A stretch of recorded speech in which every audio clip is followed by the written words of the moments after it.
Terrific. Thank you all very much for joining us. We are just letting everybody in, so bear with us here for a moment.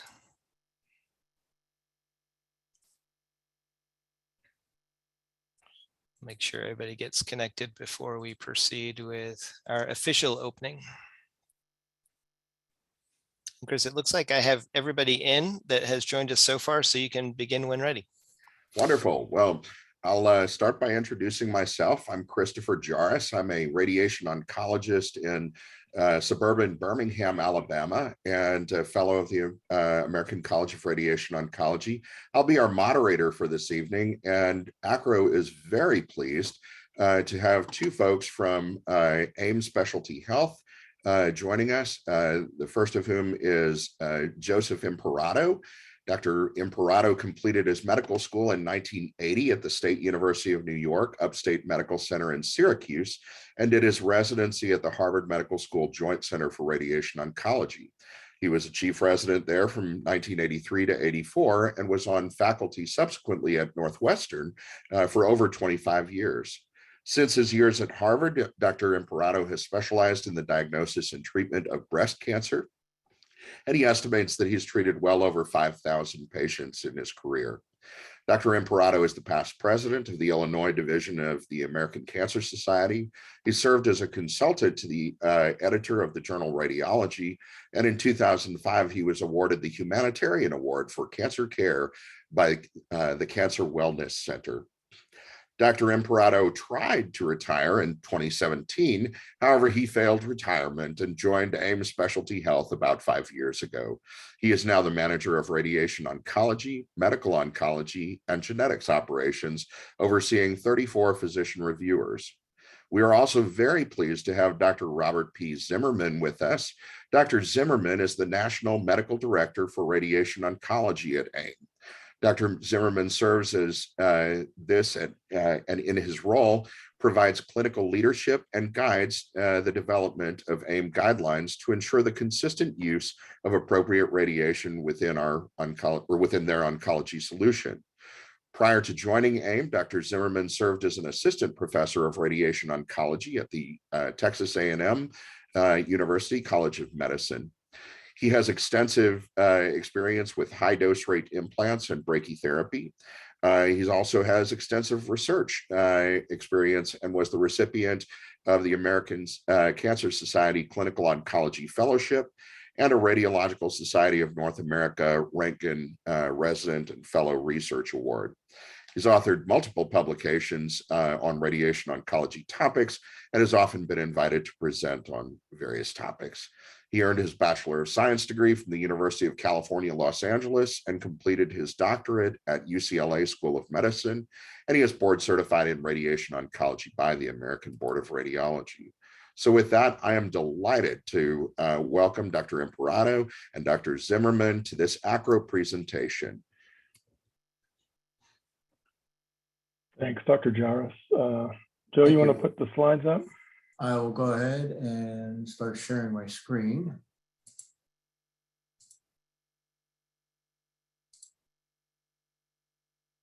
Can you see it?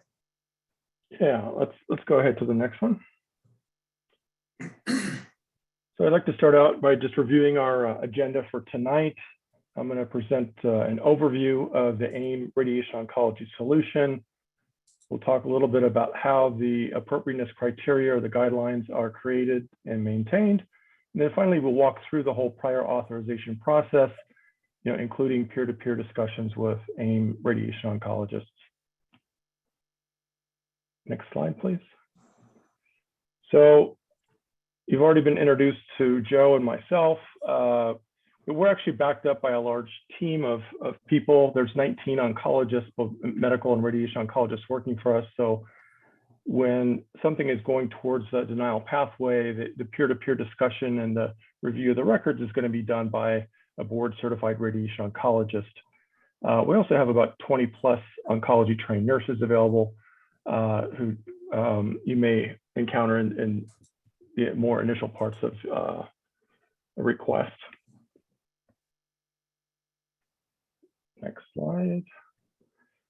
So typically when you call into AIM, we'll be looking at the AIM guidelines to make the determination.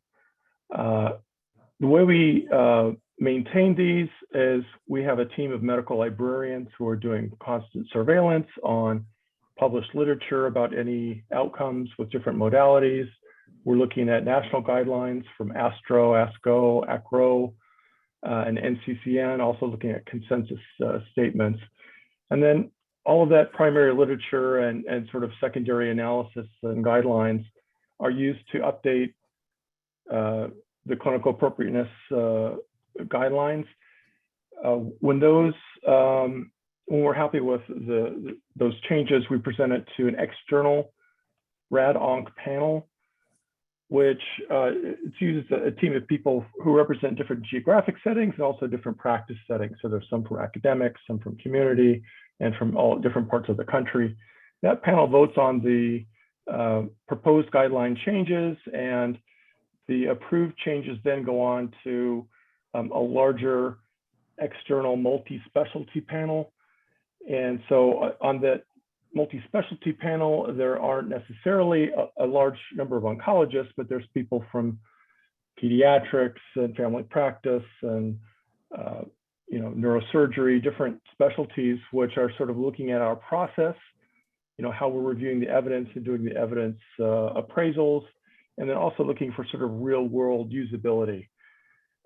When that second panel approves the guidelines, then we sort of begin the process of putting those into effect, which begins with passing them along to our client health plans who first have to do some notification. So even after we've changed the guidelines, it takes several months, up to maybe even 6 months before they can go into effect, just because of a lot of the notification and compliance requirements around making those kinds of changes.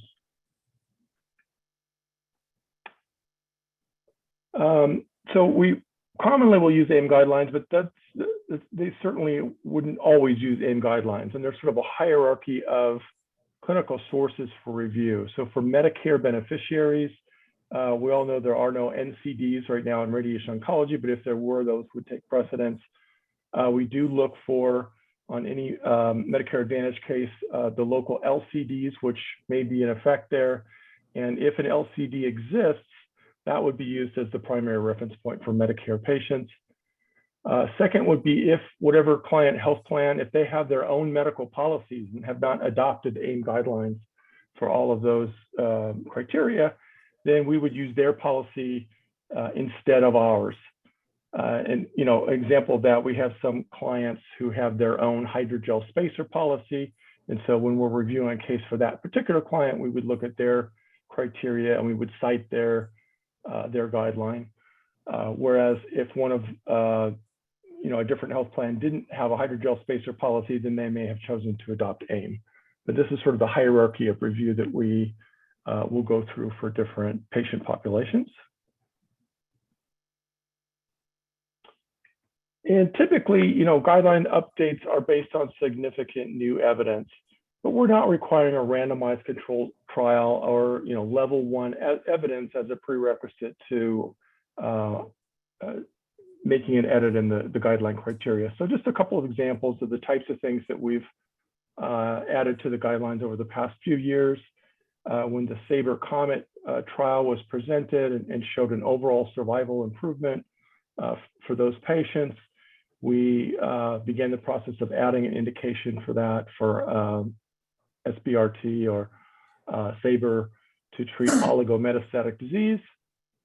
And similarly, there was a paper looking at treatment of unresectable non-metastatic hepatocellular cancer, and the outcomes for the proton therapy patients were significantly better in terms of survival than the photon treated patients.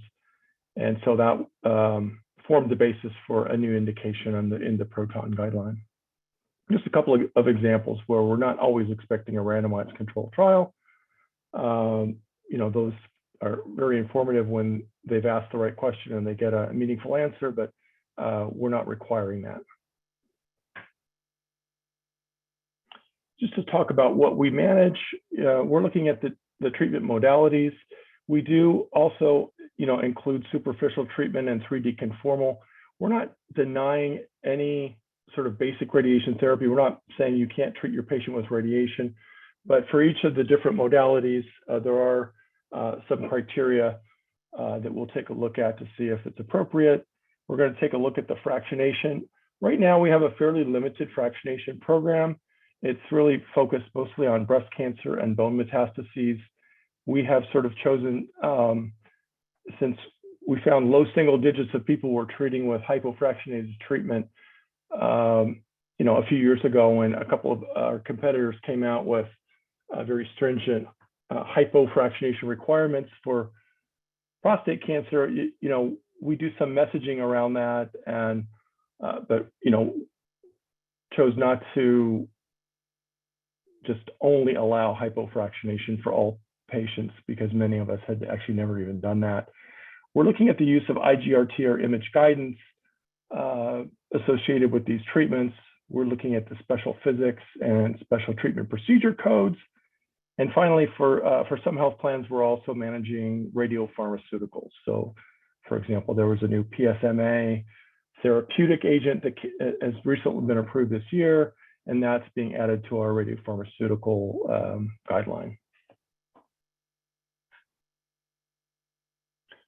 So for pretty much all the patients, we're going to require the basic demographic data. Also, what are you treating? What's the modality? Where are you? What facility are you calling on behalf of? And then on the right, there's clinical data, which is not necessarily needed for every single case, but you could be asked the height and weight, the TNM staging. Occasionally, we ask questions about histology if that's needed to make the determination. We're looking at performance status, whether it's a curative treatment, post-op treatment, palliative treatment, and looking at the fractionation. And I think there's fewer and fewer of these situations, but occasionally we will ask for planned comparison between, for example, 3D and IMRT to show that it meets the criteria. Most commonly would be maybe for breast cancer cases.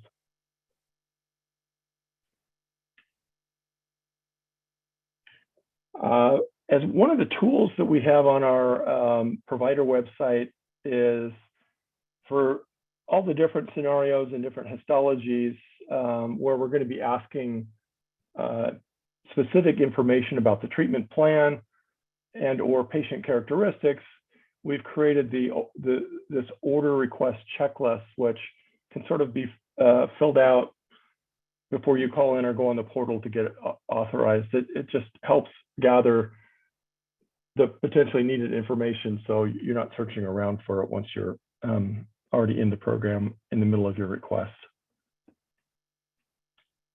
Next. And so the guidelines themselves, all the guidelines that I've just referred to, the order request checklist, some frequently asked questions, et cetera, are all housed in this microsite. And it's aimproviders.com/radoncology.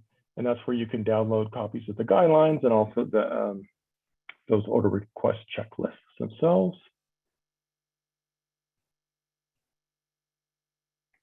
And I'm going to toss it over to Joe to sort of begin the process of, what's the intake like and how do we process a case that comes in for review? Thanks, Bob. And once again, I want to thank ACRO for asking us to be here. I will say I started thinking about this talk probably within a few months of joining AIM, and it's taken 5 years to come to fruition. And I'm very glad to have this opportunity. So just to understand how these cases are processed, the majority of our cases come in through the provider portal, which is online. The information, clinical case information is sent in there. We have an engine that puts the case through an algorithm. And it's important to focus that 80% of the requests are authorized at this point. So 80% of the cases that get entered get authorized at the time of entry. The ones that don't will then go to our nurses who will try to call out to obtain missing information. If they cannot get that information or it's unknown or it's a negative answer, then will come up to the physicians to review. At that time, peer-to-peer discussions are offered and can be done. And even after the case is closed, we have the opportunity to reopen them for additional review as reconsiderations or as first level appeals. And that does depend a little bit on the health plan. We do not do reconsiderations and appeals for all health plans, but for many of them we do. So the peer-to-peer discussion is defined as either ordering physician or a PA or an NP calls in to speak to one of our physicians. And one of the points that I want to stress is when you call in for a peer-to-peer, you will be speaking to a board-certified radiation oncologist. So it truly is a peer-to-peer discussion. They're all board-certified radiation oncologists, and many, like me, have many years of clinical experience. So the cases remain open until the required close date in order to allow for the peer-to-peer discussions to occur. If that doesn't happen, then at that point it will close as a denied case. So now, the biggest question that gets asked is, why are these cases denied? And believe it or not, many times it's the reasons we have to deny a case is we don't have the proper information within the case. So we are given cases where no primary modality is defined. We have no doses, we have no fractionation, we don't know if it's curative, palliative, or anything. We get cases where there's no diagnosis. It just comes in as other. There's no cancer diagnosis entered. Or there's an incorrect diagnosis. So it'll be bone mets when it's actually brain mets. And then the other thing is there's other bits of information like the location of the tumor, the stage, history of prior radiation, concurrent chemotherapy that simply hasn't been entered into the case.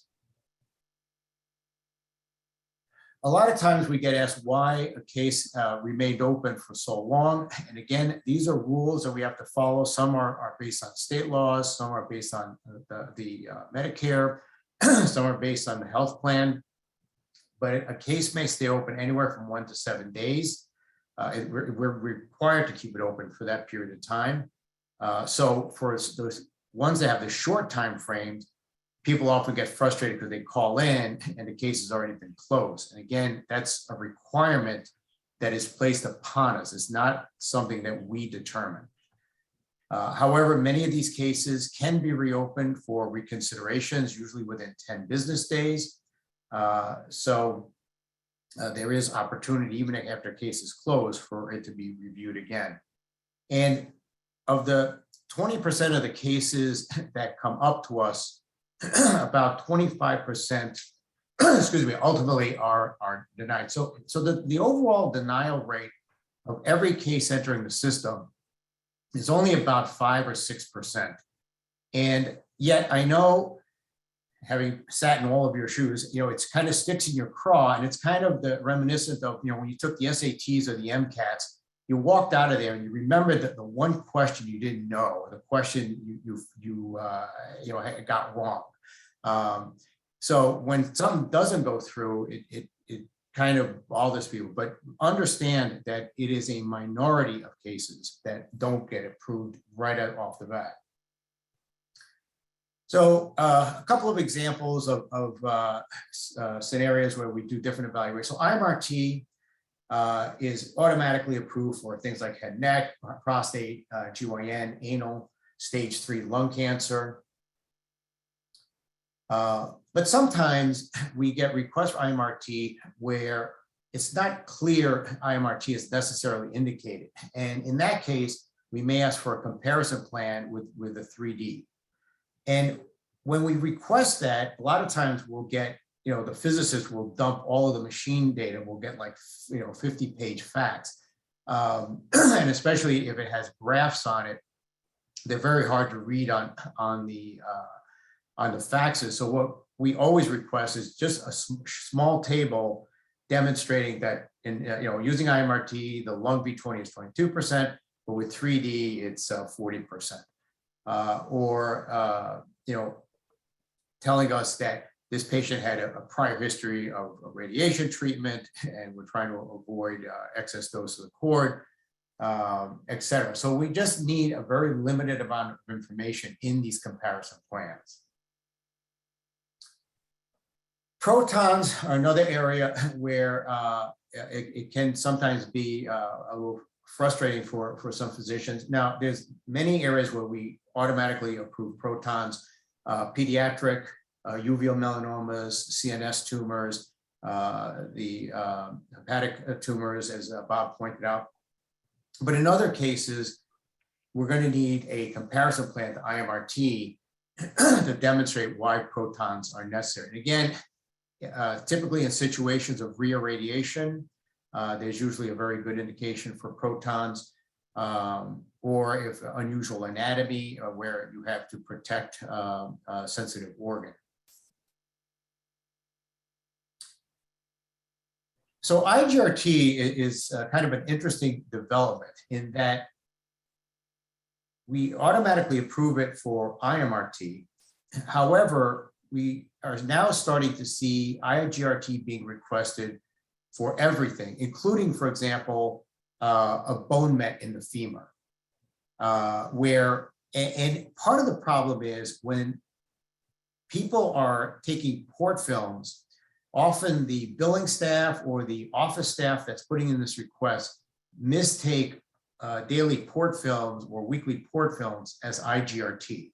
So a lot of these requests are actually not really for IGRT. We also get strange requests. For example, we've been getting requests for patients with skin cancer where ultrasounds are being done every day and they're requesting IGRT, which obviously is not appropriate. As Bob pointed out, for fractionation, really the only areas are bone and breast. Bone, where possible, we like to see them used less than 10 fractions. However, many times the field is large, or again, there's other reasons, we do accept up to 10 fractions. Again, for breast, we prefer the hypofractionated regimen, 16 whole breast with 5 boosts. But again, there are situations where the patient may be morbidly obese, and therefore or there's hot spots that preclude you from using that type of high fraction per day. SBRT, as everyone knows, has to be 5 fractions or less. It's not uncommon if 2 places are being treated with SBRT, the staff will add the numbers together. So we'll get a request for 10 fractions of SBRT, but that's because 2 sites are being treated with 5 fractions each. Sometimes we get requests for 7 fractions of SBRT, which we simply cannot authorize. And again, oftentimes that's simply a mistake in how the number was entered. For SRS, SRS is intended for single fraction. If it's multiple fractions, it should be billed as SBRT, up to 5 fractions. 2 other areas that sometimes are sticking points are the special treatment procedure and the physics consult. And it's kind of funny, as I talk to, when I did peer-to-peers, and sometimes I'd get a younger physician who has joined an academic practice, so he really has never seen billing performed. And he'll say, why is my case being denied? I said, well, no, the case is approved, but why are you requesting a special treatment procedure? And they'll say, well, I don't even know what that is. So special treatment procedure, as most of you do know, is when there's concurrent chemotherapy. And I want to stress it's concurrent, not chemotherapy that was given at some point in the past. Total body radiation, pediatric patient hyperthermia, SBRT, brachy, protons. A lot of people will ask for it because, well, it's a difficult patient, or it was a difficult plan. That does not allow for the use of special treatment procedure. Similarly, for a special physics consult, fusion of image sets, analysis of previous radiation field, dose of fetus, pacemaker, SRS, SBRT, brachytherapy, that all justifies use of a special physics consult. But chart checks, plan checks, and dosimetry checks, the routine checks that are performed as part of daily practice does not warrant the use of a special physics consult. And finally, I just want to close by covering some misconceptions that we often, I heard when I would do peer-to-peers or my associates here. We are absolutely not compensated by the number of denials. In fact, we have a very strict policy that forbids that. There are no quotas. Again, we have a organizational policy that forbids that. The cost of the treatment does not play a role. So sometimes we may deny a cheaper treatment because we don't have the data to support its use. And finally, and this is important, we are not an insurance company. Now, we are a subsidiary of Anthem, which is now called Elevance. We are a subsidiary. We're part of what's called the Diversified Business Group, but they're also our client.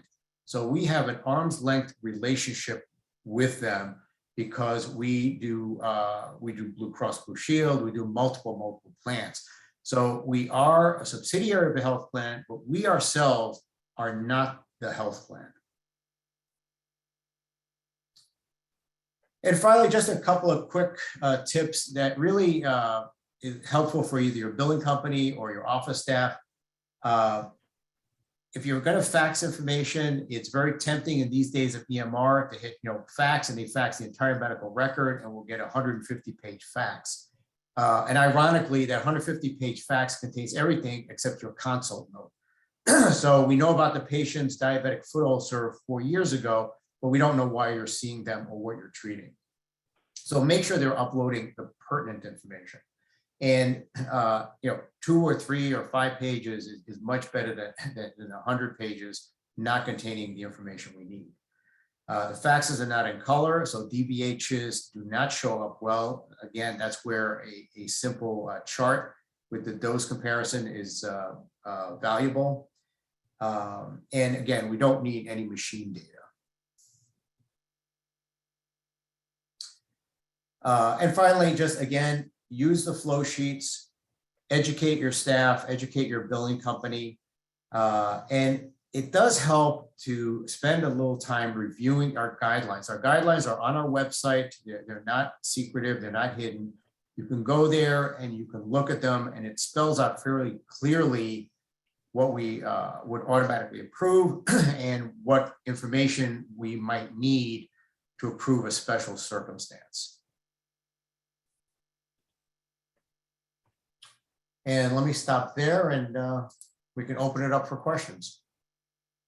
So if you have questions, feel free to put them either in the chat or simply unmute yourself and let them know. I'll start off the questions with a pretty essential one nowadays. We know that ROBMs like AIM are challenged to balance a sustainable cost of care with individual patient needs and with appropriate physician autonomy. Because of this, many ROBMs have found themselves at times on opposing sides with radiation oncologists. But we feel like by engaging with ACRO in a collegial manner, AIM has made some overtures to forge a more collaborative and open relationship. What are some of the other ways in which AIM has sought to foster collegial relations with radiation oncologists, and how do you see the future of relations between ROBMs and RADONCs developing? You want to start, Bob? Yeah, so, I think we don't necessarily think that we're going to be doing this prior auth the same way forever, and I don't know if that's going to be 2 or 3 years from now or 5 years from now, but ultimately, with artificial intelligence and better, real-time informatics and being able to pull information out of the EMR systems that everyone uses, we really don't necessarily foresee it being the same way. And some of the things we're trying to do to address some of the concerns that RADONCs have about ROBMs is really looking at people who tend to have a low denial rate. And, you know, some health plans have asked us to help identify those groups, and then they've entered into gold carding type relationships with some of those groups. That's more plan dependent. Since we're not the plan, we can't really gold card anyone. But some of the things that we've done is look at scenarios, for example, where IMRT requests are approved, you know, 97 or 98% of the time, and then figure out, well, that other few percent, like what is, you know, what's holding that up. And, you know, for example, with stage 3 non-small cell lung cancer, you know, a few years ago, you were required to submit 3D versus IMRT DVHs, and it had to fall out in order for you to be allowed to get IMRT. And what we found is, you know, the vast majority of those patients were getting it authorized and appropriately. And so, you know, I can't remember whether it was 2 years back or 3 years back, we removed that requirement and just kept it to, okay, is it stage 3 and is the no mets, you know, curative intent, and it's allowed without plan comparisons. We're trying to move away from, though, like sort of the more intrusive, you know, plan requirement, those types of things, and utilize more artificial intelligence and outlier management and things like that. And I just want to, again, to reiterate the fact that we use radiation oncologists so that when people are calling for peer-to-peers, you know, you're speaking to an actual peer or someone that's experienced, and you can discuss the case, you know, intelligently with them, and they understand, especially when there's special circumstances that need to be taken into consideration. Very good. We appreciate that. We have a question from the audience here. The question reads, frustration with the approval process seems to be geared toward flat rate per case and allowing the treating physician to treat the patient as they deem best. Please comment. And that was from Dr. Schreiber. And if he wants to elaborate any, please feel free to do so.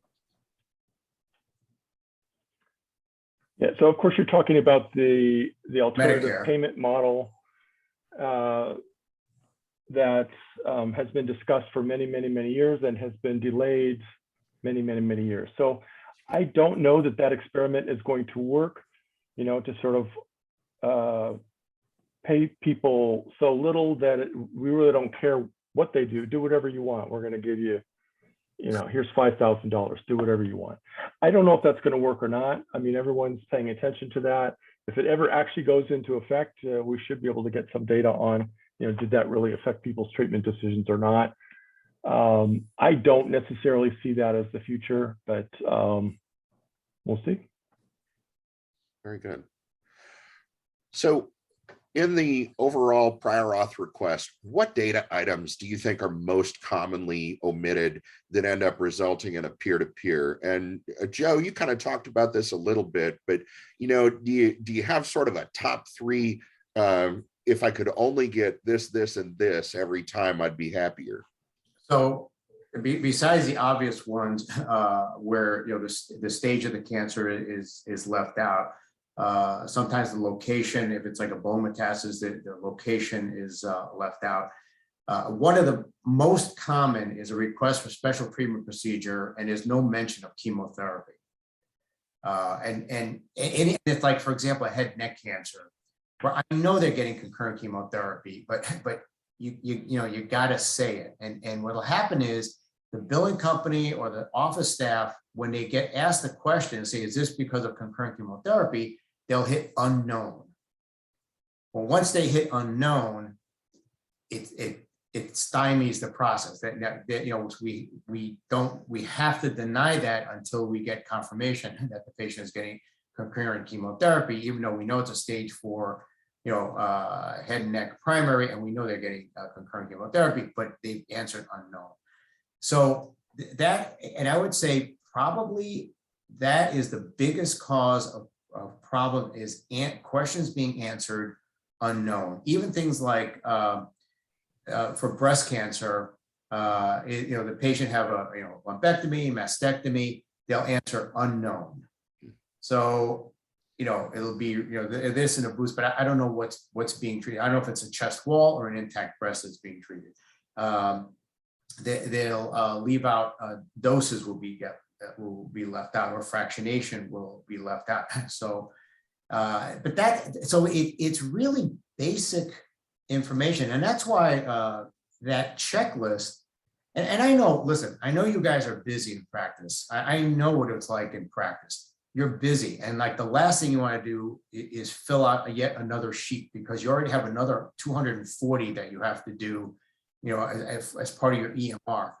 But it really is valuable, because the few minutes doing that and making sure the data is submitted correctly really will make all the difference, and can greatly reduce the number of unnecessary peer-to-peers. And nobody likes them. I mean, they consume your time, and they consume my associates' time. For a simple thing like, is a patient on chemotherapy? Yes, they're getting a carbo regimen. That's all I needed to know. Very good. Well, we've got a couple of inputs from the audience. Dr. Locke has a comment here. He says there is an inherent conflict of interest for ROBMs due to bonuses paid to reviewers based on year-end business performance. Business is measured in profit, even if not directly measured or measured directly on denials overall.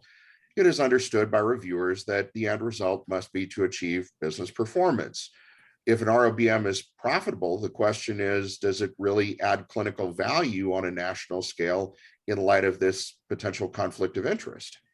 So I want to stress yet again that the bonuses are, especially for reviewers, any bonus they get it's a fixed amount. It's a fixed amount, and it's based on their performance of their job. It has nothing to do with how many denials they put out, but it has to do with their reviews and how accurate they are. We have a very strict measurement. Every month my reviewers get audited. They get their cases audited, and every quarter they do an inter-reviewer examination to make sure that if a case comes in and it goes to all 5 of my docs, it would be adjudicated exactly the same way.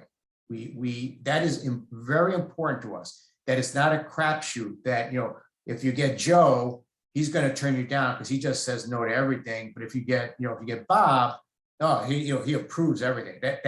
That's not how it works. So Joe, if I'm understanding you, then it sounds like there are these non-approval denial metrics that you're using. No, right, correct, exactly. Right.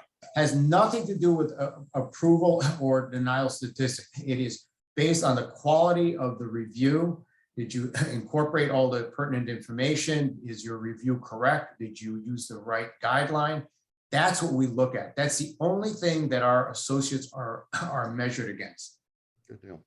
So Dr. Hong asks a question here that is interesting. He says, can you explain the difference between a complex and a 3D plan? Since I am always planning on a 3D data set, apart from clinical setups, I found this confusing. Yeah, so we don't really refer to complex plans, and we don't manage the complex 2D plan treatment code. I think that may be a competitor's approach, but yeah, sorry, go ahead. Because ours are phrased 2D, 3D. So we look at things 2D, 3D. It doesn't matter, complex or 3D. We look at it the same way. Yeah, I mean, if as long as it's been done on a CT data set, then we assume that you contoured your targets and anything else that you wanted to see when drawing your blocks, and that would meet the criteria for 3D. We just don't expect complex planning for most cases. I think that's a really reasonable position, and one that I wish all of your competitors would adopt as well. So Dr. Hong says, so your opinion then is that computation on a 3D data set would qualify for 77295 which constitutes 3D planning. I think, if I'm not mistaken, and you guys can stop me, I think you're required to have a DVH with that as well, and so you'd have to have some reasonable volumes. But any comment on that? Yeah, so we try not to get too much into the nitty gritty of all this. And so, what we would do is, if you're doing a CT to develop your plan, we would authorize a 77295. If you were to be audited by, our health plan clients or Medicare or whatever else, you would probably still be expected to meet the criteria that in the definition of a 77295, which I think involves contouring at least one or two, adjacent organs and looking at your target in a three-dimensional way, and as well as the DVHs. But we don't ask for those. We wouldn't audit for things like that, but you still have to follow the rules. Of course, and that's something everybody would advocate. So Dr. Hannah has raised a very pertinent question here. She says, the same question with IGRT refusal for a lot of 3D plans. Why has this become significantly more in question? And I would just add to that the notion that a lot of times 3D plans are done with field-in-field techniques, or different companies call it forward plan, DMRT, or whatever, where it's billed as 3D, but ultimately where you've done a segmented field, that sort of thing. And I would just augment her question by saying that particularly in those cases, image guidance is really pretty important. What do you think? And the problem is, we don't know that it's a field in field. The way the case gets entered, I don't know. But on a peer-to-peer, that would be a scenario where the IGRD would be authorized. However, as I pointed out, many facilities now, they don't tattoo patients. And the therapists don't even know, I'll be quite blunt, they don't even know how to set up a patient. They put the patient on the table, and then they do IGRT and let the computer, and match them to the sim. So I cannot tell you how many conversations I've had where I've said, you're treating the humerus, you can't just do a port film. And they'll say, well, that's not how we do it. We do IGRT. So port films. And another case where we get IGRT is for a whole brain, where the patient is in a mask and it's not hippocampal sparing. It's just a plain whole brain, and people want to use IGRT, and it just boggles my mind what the rationale behind that would be. We have found that many facilities are using IGRT as a default. They use it instead of port films, and they use it, because they're not tattooing the patients, and there's really no justification for it, because that's not what it was created for. It was created for complex fields like IMRT, where you simply could not film all the possible beamlets. But you would say that for a breast patient, for instance, that has multiple segmented fields in it, multiple field-in-field approaches, that would generally be regarded as acceptable? Yeah, for RGRT? It depends on the exact scenario, but yes, it could be acceptable in some of those scenarios. Sure. A lot of times, for example, for the whole breast, you can use a port film, but if you're doing a 3D boost, where you're only treating a portion of the breast, we allow IGRT, because it's hard to tell on a port film sometimes. Sure. The volume. So we've got another couple of questions that relate to each other.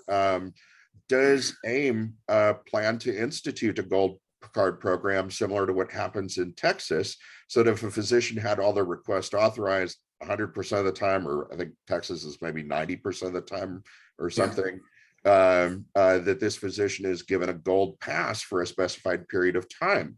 That was from Dr. Rege, and Dr. Heron supplemented that question saying that if practices are using a clinical pathway program, Are you considering a gold card approach to reduce the burden of pre-authorization as well? Yeah, so we're have this arm's length relationship with our health plan clients, and we are not the entity that they're contracted with, and on our own we certainly would not be able to institute a gold carding program. But in situations where we have a client who's interested in that, then we help them track that and look at the history, and then look at changes in ordering patterns going forward for gold carded people. We were sort of forced to do that for compliance reasons in Texas, for example, but it's not us who's really doing that. It's Blue Cross Blue Shield of Texas, for example. So we wouldn't on our own do any kind of gold carding. What we are able to do is look at outliers. So people who are get it approved 100% of the time are actually a little bit suspicious, because maybe they're gaming the system. And no one has a request that's never questioned. And then the other end of the spectrum would be huge impacts. 20-30% of cases impacted out of a urology practice or a dermatology practice. And so those are the two ends of the spectrum that we may have very different approaches to. And the people who are ordering correctly and get most of their requests approved are, I think, our clients have looked towards offering the ability to gold card with some of those, but it's not an aim choice. And toward Dr. Heron's question, kind of augmenting Dr. Rege's, one of the things that I think I've mentioned, and for any that are on the call that don't know about this, ACRO is in the process of developing a pathways program where for each site of disease, we're going to have a pathway that ranks various approaches as gold, silver, bronze, that sort of thing. I think, paraphrasing Dr. Heron's question, would AIM consider looking at programs like, not just ACROs, but any pathway sort of approach as a preferred method, if you will? I think we're definitely interested in exploring that, but the devil's in the details there. So if it essentially became, well, it's in the NCCN guidelines, it's not very usable for us, because, for example, in one part of NCCN, and they may have gotten rid of this afterwards, it says, precise treatment planning is important, including 3D conformal IMRT and/or proton. It's like, that didn't really help us that much. So, and I'll just say that I'm actually the co-chair of the ACRO Pathways program along with Dr. Waldner. And I think ours are going to be a little bit more granular than that. So hopefully when you have a chance to see them at some point, they'll be more appealing, but not trying to overly self-promote. There was another question in here. Let me just add on to the two things. One is just real quick. One of the prior questions was Vision RT equals IGRT for 3D breast. That was right. Yeah, go ahead. So Vision RT, we do allow IGRT in that scenario. The other thing, in terms of gold pathways, our medical oncology program does have a very well-defined clinical pathway program, but of course, a medical oncology is so much more complex with the number of drugs and the way they're given. So it's not like we would in any way be opposed to that concept, that we use it right now in one of our other specialties. Sure. Let's see. And there was another question by Dr. Locke, just asking about, are there denial metrics available, and a declaration of the business relationship for each insurer using an ROBM, and he describes risk versus case per case flat cost. Why are those available? And if they aren't, wouldn't it make it more transparent to have those? So we typically look at our denial rates globally. We can break it down by health plan, but for our purposes, we look at it globally because the data is more meaningful. And we do monitor that from, we actually look at it quarterly, because if, for example, we instituted a new guideline that we think would allow for more cases to be approved, we would expect the denial rate to decline. And so we monitor that and say, did it decline? And if it doesn't, Bob and I oftentimes dig into these cases to say, okay, what's the hang up? Why is this case not authorizing when the guideline clearly should now allow for it? And we will adjust the algorithms, if necessary, or there'll be further training of physicians using the guidelines. We don't publish that because in a vacuum, that number is relatively meaningless. To say, as I told you, globally, of all the cases that come into us, we only deny about 5 or 6%. And so it's a very small percentage. And for one plan, it might be 4% this month and 6% next month. And for another plan, it's 6% this month and 4% that. So in a vacuum, it means nothing, but the overall number is what counts. Well, when he asked published, I mean, published where? I just gave you the information. I'm not sure where you want it published. Sure. Dr. Locke, I would welcome you to just unmute yourself and ask that if you have any further thoughts on that. I'd offer the, or go ahead. Yeah, so I think that information is commonly spoken, but it's not officially published. And I do think it's important. My prior comment was with regards to the different types of conflict of interest that occur during review, depending on whether the case is ensconced within a risk-based relationship versus a cost per member kind of relationship between the ROBM and the insurer. And there is a difference in conflict of interest, whether it's stated or not. It exists. It can't be wished away. We do not distinguish. We have both. We have both models. We have risk models and we have per patient models. Our reviews are identical for both. There is no distinction between the two at the review. I understand, but the individuals that are subject to these don't know. And there's a lot of, I guess what I'm saying is, from the public perspective, the public being radiation oncologists who are subject to the review process and denials, there's got to be a reason why radiation oncology benefit management programs can afford to hire sometimes dozens of radiation oncologists if it wasn't profitable. So for me, I mean, while I generally agree with what you're saying as far as the idea of trying to directly disseminate the denial from the reviewers, quote unquote bonus, the reality is that unfortunately business is in business to make a profit. It's not altruistic. And if it's not altruistic, which we would like to think we all are, of course, the same argument could be made of, let's say, for example, physicians who are owning their own, radiation oncology centers. So I'm perfectly aware of that argument. But the thing is, it would be nice to know, realistically, what is the actual denial rate and what is being denied? How often is it being, could be by CPT, it could be by type of case. Let me give you a simple example. None of this information. First of all, because I'm a very old man, I used to do all my billing. So every week I sat down with my partner. We went through every patient that started, every patient that finished.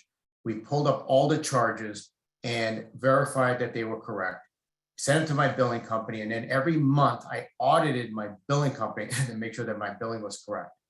The majority of physicians today, especially employed physicians, have never seen a bill. They have no idea what is being submitted under their name. And I have spoken to billing companies And it is not uncommon for billing companies to tell me, well, you know, we just bill for everything because you never know what will get approved. So things like special treatment procedure, special radiation physics consult, they will add those to every case because, you know, it might get through. And some of them have learned how to game the system. And so it'll be a skin cancer and they'll ask for a special treatment procedure and they'll say concurrent chemotherapy. And you know that that can't be correct. So the reason we save companies money is because, to be perfectly honest, there are billing errors that are made. And there are occasionally also some people that may use certain modalities, complex modalities, unnecessarily. Like, for example, is it really necessary to use SBRT for a humoral metastasis in someone that has widely disseminated melanoma? You know, we're not talking about a solitary bone marrow. You know, and the answer is no. And we'll get 5 requests for SBRT to 5 different sites that they don't do concurrently. They do sequentially so they can bill it 5 times in a row. You know, people, and again, it's a small percent. And of that 5%, I would say the majority of those are billing errors, are simple billing errors. And the other tiny fraction are people who abuse the system. And I don't disagree with the abuse. I think that's real. But I guess my final point will be, I'd like to see that information published. If the claim is made that it's a small percentage, let's see it. Let's see how the issue breaks down, because I think a lot of my peers, including, you know, when I've had to do peer-to-peers, it is time consuming for which you are not reimbursed. Putting in comparison plans are not paid. You know, this is not, there needs to be a CPT code for dealing with this so that physicians and their staff's time is compensated. You've heard this, I'm sure. So, I mean, but let's see the numbers. Let's see what's out there, because again, this is not an altruistic business on either side, potentially. We all physicians want to believe that we are above that. But once you do reviews, you know that simply doesn't exist. And you're right, a lot of hospitals with employed physicians are probably, you know, just throwing everything jello at the wall and hoping it'll stick. But we need to see those numbers. And I think AIM could lead the way if they chose to, if they wanted to, or your main competitor or any competitor could do that by starting to publish this information. Right now, it's just simply unknown. Thank you. Well, we are drawing near the time to conclude this. I just want to say before we do that I'm very appreciative of the two of you coming to join us and discuss these things in an open and candid way. I thank all of our attendees for joining this important discussion. If there are any last questions, by all means, speak up.